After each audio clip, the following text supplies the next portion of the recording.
Angeles. We're always happy to have her back. Please welcome to stage Miss Jamie Fritz. Hello, hello. Hey, there we go. How are you guys doing tonight? Good, man. You guys are a beautiful looking audience. Thank you so much for coming out tonight. So we do have a wonderful show, and we are going to get things started by talking about me for a little bit.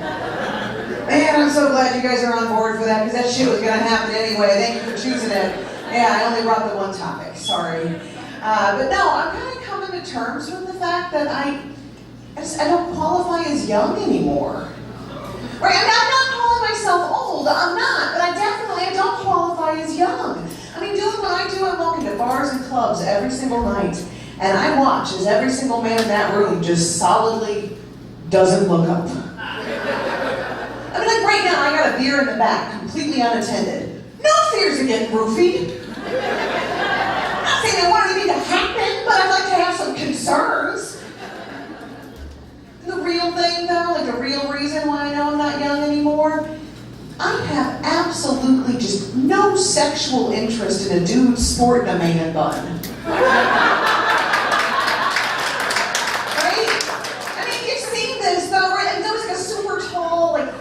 Guy, but then not because he's athletic, but he's just a fucking vegan.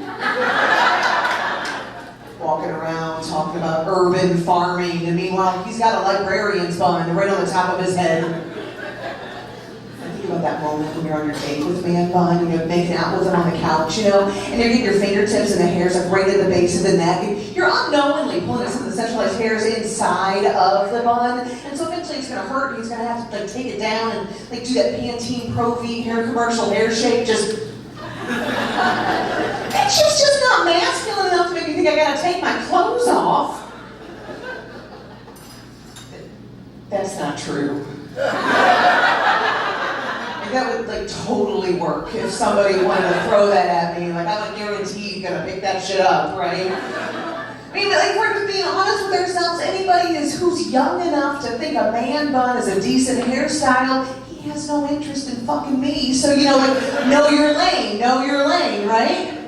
Me, it's divorced dads, they love me. I got myself a really good one right now. Like, his ex-wife fucked him up proper, so he's got like wicked low standards. Oh, he is a keeper. Now, I am thankful for Angie every day. True story. Yeah, so I don't have children. I have not made those, but my sister, she's made plenty, so I get to spend time with them and send them home when they become monsters. And it happens pretty fast, if I'm being honest. I was hanging out with my nephew and he was drawing a new family portrait. He's 7, so it's shitty. We're standing there in stick figure formation, and I'm right there on the end looking like a little blueberry with T-Rex arms. Like, can you punch a 7-year-old? Is that an option? Because I've truly considered that. Man, even the Basset Hound, he's a stick figure, but maybe I'm a circle every time he draws me. Mom puts it on the fridge as a motivator. Uncool, effective, but uncool. Yeah. It's not all negative, though. I don't want to paint that picture. I do have positive moments with those little guys. I was with my niece, and we were heading off to a movie, and she hit me with some conversation, and she said, "Jamie, when are you married?" Okay, that's invasive. All right. Well, honey, it's because I haven't found the right guy yet, but I'm dating a really nice guy now, and so fingers crossed he's the one. That's not how it works. No. See, you could be thinking that you're dating the right guy, but there's no way that you would know that he's the right guy, because the only guy that knows he's the right guy is God, and if God thinks you're with the wrong guy, then he'll just make him go away. Poof, just like that. Fuck. I'm not gonna lie to you, though, I was actually really encouraged to get that information, because that means that all those men that just randomly stopped calling me, that's not because I've got anger management trust issues. No, that shit was divine intervention the whole time. They feel like profit from the backseat. I'm not changing. That's clearly what I was supposed to take from that moment.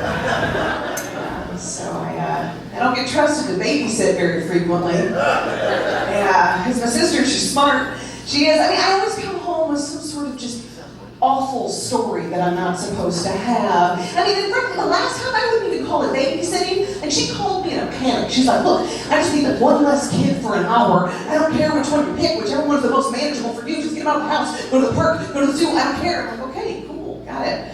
She lives right next to a Target, makes sense to me. Head over there, get some groceries, whatever, kill some time. I am not smart enough to know that when you go to Target to get groceries you don't need, you avoid the toy aisle.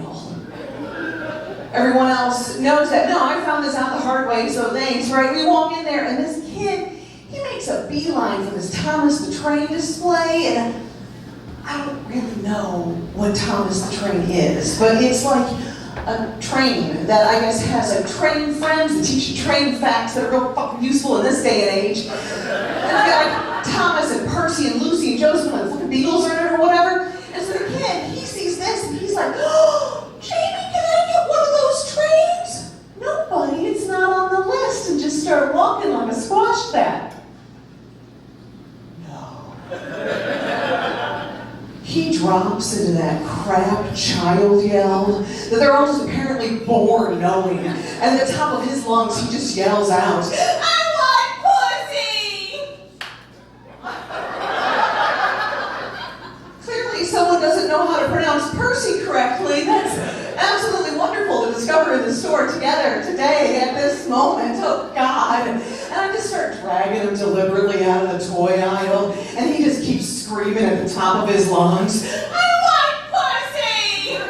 I'm dragging him past the automotive section. There's all these lonely dads standing there going, I feel you, buddy. With my shit, I took him right home. I cannot tell you how badly I wish that was not a true story. That happened.